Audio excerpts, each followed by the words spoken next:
Assalamualaikum warahmatullahi wabarakatuh. Selamat sore teman-teman sahabat bonsai di seluruh Indonesia dan selamat berkarya. Kali ini saya akan ngomong-ngomong tentang bonsai dan tentang media tanam. Ini sambil kita lagi wiring atau pruning bonsai yang baru datang kemarin. Kita mulai dari kata bonsai dulu. Bonsai, bon itu pot, sai itu tanaman atau pohon. Jadi bonsai itu pohon yang ditanam di pot, itu namanya bonsai. Untuk yang di sebelah saya ini serut, atau ada yang mengatakan ini namanya pungut. Jadi ini rap, model rap. Sebelum kita melanjutkan tema ini tentang membahas macam-macam media tanam, jangan lupa di subscribe, tekan tombol lonceng dan share channel ini, dan kami akan menyediakan hadiah tiap minggu bagi subscriber saya yang sudah biasa menonton Rizal Bonsai. Untuk membahas bonsai kali ini, saya akan mulai dari bonsai ini dulu. Bonsai ini jenis pohon pungut atau serut. Bonsai ini ditanam memakai tanah biasa. Bisa kita lihat ini di zoom, ini tanah biasa.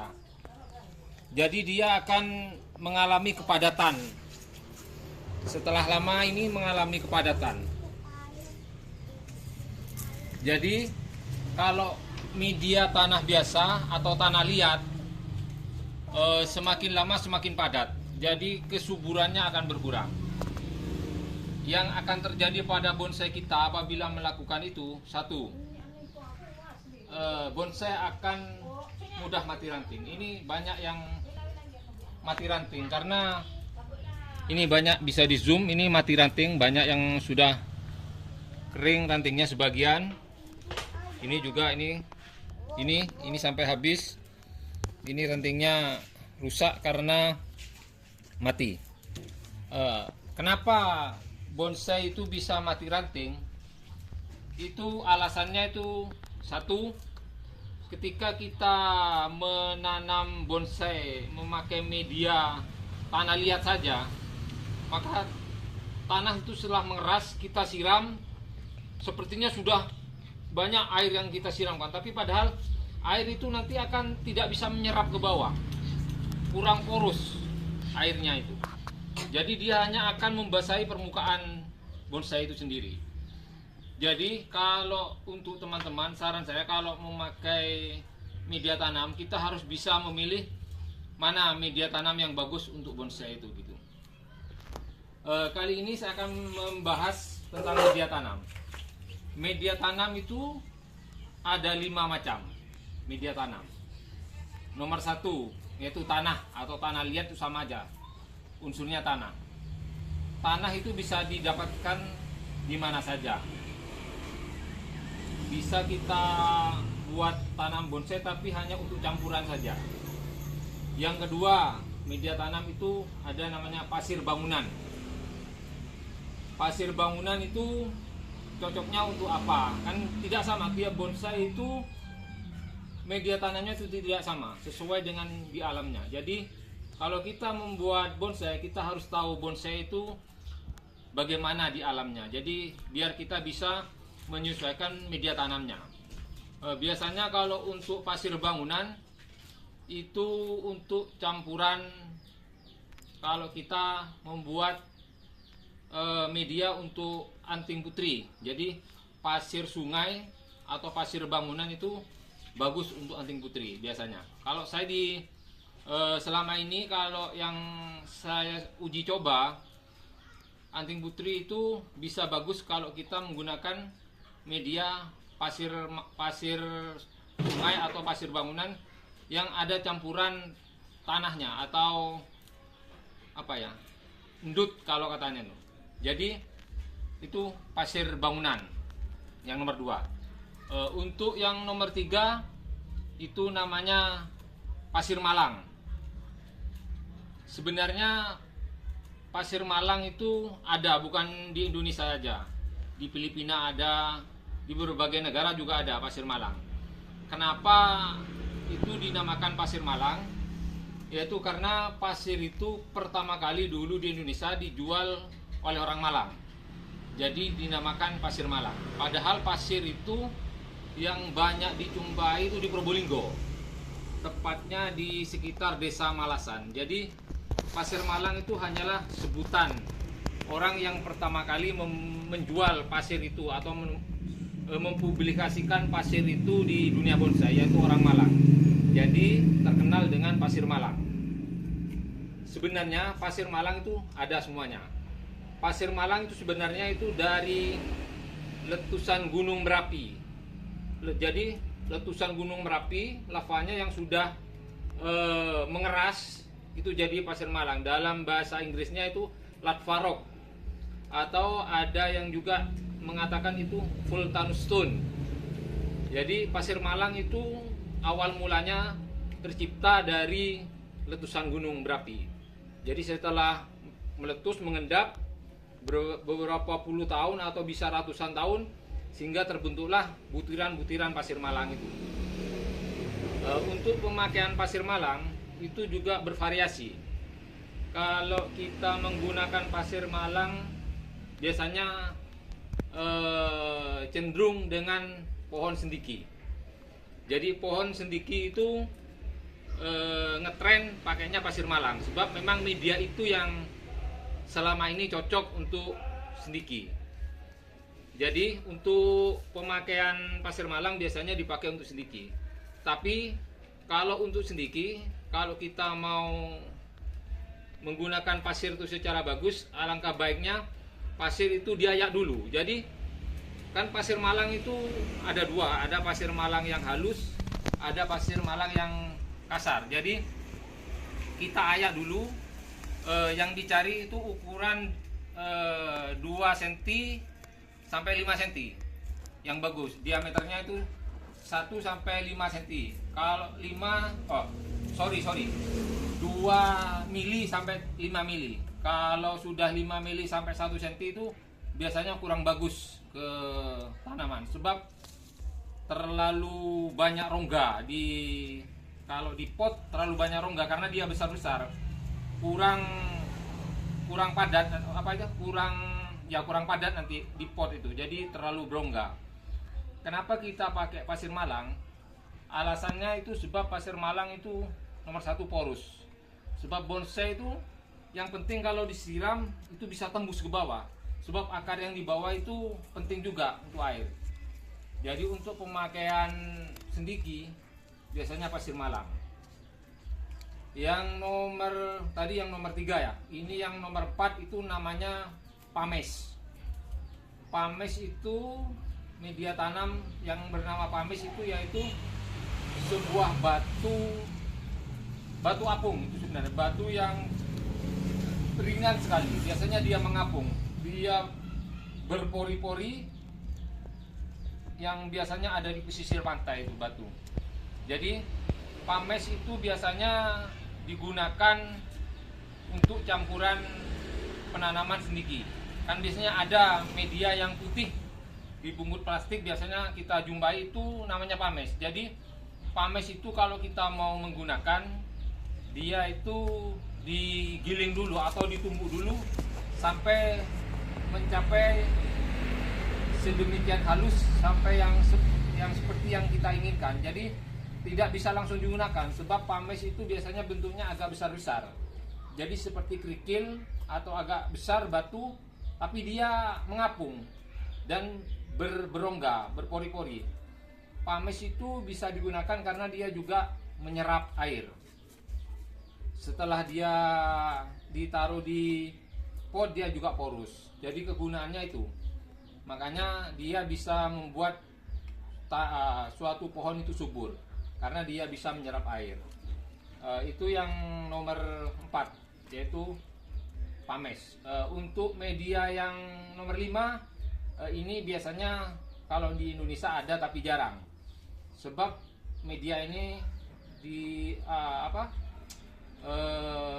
harganya mahal dan agak susah dicari di Indonesia. Sebab yang memakai media ini jarang, hampir ya apa ya, hampir jarang lah di Indonesia sebab harganya mahal, yaitu Akadama. Akadama itu sebuah media tanam yang berasal dari Jepang. Akadama itu terbuat dari tanah lempung atau tanah lempung khusus di Jepang, yang tanah itu halus sekali, berwarna merah muda, merah agak kemerahan pokoknya. Jadi dia setelah diambil, dia dibentuk butiran atau bulatan macam-macam. Ada yang diameter 5 cm, ada yang 1 cm, ada yang 1,5 cm, ada. Mulai dari 5 mili, kalau tidak salah mulai dari 5 mili itu adanya. Kalau yang Akadama. Akadama itu biasanya dijual per kilo. Kalau tidak salah per kilo itu sekitar 400 ribuan. Setahu saya kemarin waktu lihat di pameran Gianyar. Jadi jarang yang menggunakan karena di samping carinya susah, harganya mahal. Ada memang sebagian yang pakai Akadama untuk kolektor-kolektor besar yang memang sudah punya barang-barang, mungkin harganya sangat fantastis. Jadi dari kelima media tanam tadi, kita bisa meracik kelimanya itu mana yang bagus untuk tanaman. Jadi selama 5 media itu kita pakai dengan pohon yang pas, maka hasilnya akan bagus. Jadi kita kalau membuat pohon, jangan kita mengandalkan ilmu botani atau teori, tidak bisa. Kalau kita mau membuat pohon, bagaimana mau bagus, kita harus berdasarkan pengalaman, berdasarkan dari banyaknya kegagalan yang kita temui. Jadi dari situ kita belajar untuk pohon ini kita pakai media apa yang bagus. Jadi gitu. Kalau biasanya, kalau seperti ini serut, saya biasanya pakai tanah campuran pasir malang 2:1. Jadi 2 pasir malang 1 tanah saya kalau pakai. Kalau saran saya untuk teman-teman, biasanya kan banyak teman-teman yang memakai kotoran kambing di media. Kalau saran saya, kalau pengalaman saya, jangan memakai kotoran kambing di media atau di pot. Sebab apa? Kotoran kambing itu bukan media tanam. Itu kotoran kambing itu kan setelah pertama memang bagus kotoran kambing itu, tapi setelah 6 bulan ke atas, kotoran kambing itu kan akan melalui pembusukan. 6 bulan ke atas kotoran kambing itu busuk. Dan busuknya kotoran kambing tidak mungkin busuk secara sendiri. Dia busuknya itu akan dialami kotoran kambing, yaitu melalui bakteri. Jadi kalau sudah kotoran kambing itu melalui pembusukan, maka bakteri-bakteri itu akan merubah asam pH pada tanah. Makanya kalau kita pakai kotoran kambing, pertama sehat, nanti setelah 6 bulan pasti akan timbul penyakit, apa itu kimeng, apa itu pungut, semuanya. Jadi kalau bisa, kalau media tanam itu jangan pakai seperti kotoran kambing, daun sengon, sekam, itu dihindari sebab barang-barang itu akan busuk setelah lama. Jadi proses pembusukannya itu pasti melalui bakteri. Bakteri itu akan merubah asam pH tanah. Jadi biasanya bonsai mengalami rentan penyakit. Itu yang saya alami. Bukan 1-2 pohon yang sudah saya alami yang pakai kayak gitu, banyak. Kalau kimeng biasanya akan timbul penyakit di kulitnya, jamur atau ulat batang, itu gampang. Sampai kadang di daun banyak bintik-bintik, itu bisa diakibatkan karena pembusukan kotoran kambing atau apa yang kita tanam selain media. Jadi untuk media tanam, untuk teman-teman saya sarankan yang 5 tadi itu. Selain itu kalau menurut saya ya, kalau pengalaman saya pribadi jangan, sebab itu nanti akan mengalami pembusukan. Beda dengan 5 yang saya jelaskan tadi. Sebab untuk media tanam, kalau kita menanam pohon beda. Kalau kita mau menanam pohon sendiki, kalau saya biasanya pakai 2-1, atau kalau ada pames 2-1-1, yaitu 2 pasir malang, 1 pasir sungai. Yang kalau untuk sendiki usahakan pasir sungainya itu yang bagus, jadi tidak banyak lumpurnya. Kalau pasir sungainya banyak lumpur, mending kita tidak pakai, kita pakai pasir malang aja. Jadi kalau ada pasir sungai yang bagus, kita bisa campur pakai pasir sungai, atau bisa juga dicampur lagi dengan pames, yaitu pames yang sudah dihaluskan, yaitu jadi berupa nanti serbuk putih yang biasa dijual-jual di stand-stand pameran. Itu kan pames, banyak yang terbuat dari pames. Jadi untuk sendiki itu beda lagi kita kalau kimeng. Kalau kimeng saya biasanya pakai 2-1, yaitu 2 pasir malang, 1 tanah untuk kimeng. Itu di bawah. Setelah kalau kimeng baru mindah, usahakan untuk yang campuran tanah sama pasir malang itu ada di bawah. Setelah itu kita lapisi dengan pasir malang saja. Setelah itu baru kita taruh kimeng, baru kita kasih pasir malang lagi. Sebab kalau untuk kimeng itu harus benar-benar porus. Sebab kalau kita baru mindah kimeng, medianya tanah, terus kita sering nyiram tiap hari, itu biasanya busuk. Itu pengalaman saya. Jadi kalau saya mindah ficus, ya kalau kimeng kan tertuju pada suatu pohon. Kalau ficus, semua ficus, itu biasanya lebih baik kita pakai pasir malang yang banyak, sebab dia harus porus. Terus kalau bisa jangan di tempat teduh. Kalau kita mindah ficus, usahakan jangan di tempat teduh. Bisa di tempat yang terik sekali tidak apa-apa, atau yang setengah terik, begitu.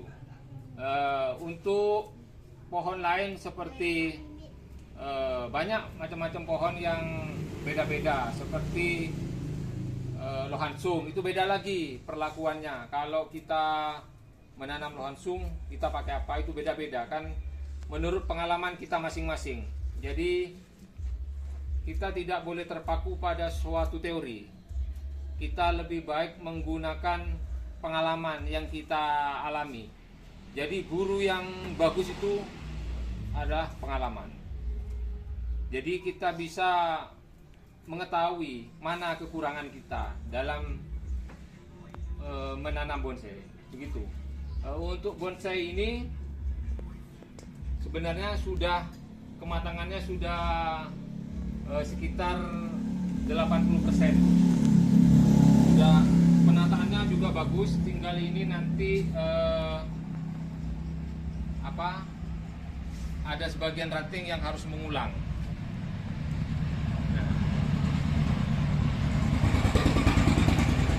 Kimeng ini rap, jadi potnya kotak gini cocok saja, tapi ini kayaknya pot kurang tebal sedikit sebab terlalu pendek, kan pohonnya tinggi. Jadi ini kalau andai kata pot ini segini tebalnya, ini mungkin lebih bagus nanti. Jadi dalam menentukan pot itu penting sekali, sebab semua pot itu ada kaidah dan ada maknanya tersendiri. Kenapa pot itu dibuat bentuk gini, bentuk lonjong, ada yang tinggi, ada yang pendek, ada yang oval, itu ada maksud yang tersirat dari bentuk itu. Mungkin lain kali kita akan membahas tentang penggunaan pot pada tanaman. Pot mana yang bagus untuk tanaman yang model gini atau gaya ini. Jadi mungkin di channel berikutnya bisa kita bahas tentang itu. Untuk sekarang, jadi saya cukupkan sekian untuk sore ini. Jadi semoga apa yang kita bahas dari tadi bisa bermanfaat untuk kita, dan semoga kita bisa sama-sama belajar bagaimana kita membuat bonsai yang bagus dengan media tanam yang bagus pula, sehingga bisa menciptakan suatu bonsai ya yang bisa dipandang secara enak, benar, dan bisa laku mahal. Itu nomor satu. Tujuan kita satu, bagaimana kita bisa membuat bonsai bisa laku mahal. Itu aja. Kalau itu realita. Kalau ada orang yang tidak omong itu, ya terserah mereka, tapi itu realita kita. Sebab tujuan utama kita yaitu nomor satu, bagaimana kita bisa membuat bonsai itu indah, kalau bisa jadi juara dan bisa laku mahal. Itu aja untuk teman-teman. Dan untuk sore hari ini saya cukupkan sekian. Semoga bermanfaat, dan sekali lagi saya tak lupa mengucapkan terima kasih kepada teman-teman yang telah setia menonton channel kami, dan jangan lupa subscribe, share, dan tekan lonceng notifikasinya. Maka tiap minggu kami akan menyediakan bonus atau hadiah untuk teman-teman subscriber. Bisa nanti pilih apa sancang, apa sentiki, apa kimeng, nanti saya sediakan barang-barang yang nanti buat hadiah. Bisa serut, bisa. Kalau yang belum punya serut atau pungut bisa nanti saya hadiahkan, sebab di tempat kami ya kebetulan alhamdulillah stok banyak, dan tidak ada ruginya kalau kita berbagi untuk teman-teman, apalagi bagi pemula. Nanti biar kita sama-sama bisa menyukai bonsai dan bisa berkarya. Cukup sekian dulu dari saya, Rizal Lumajang, menyampaikan terima kasih. Salam satu hobi, salam berkarya. Assalamualaikum warahmatullahi wabarakatuh.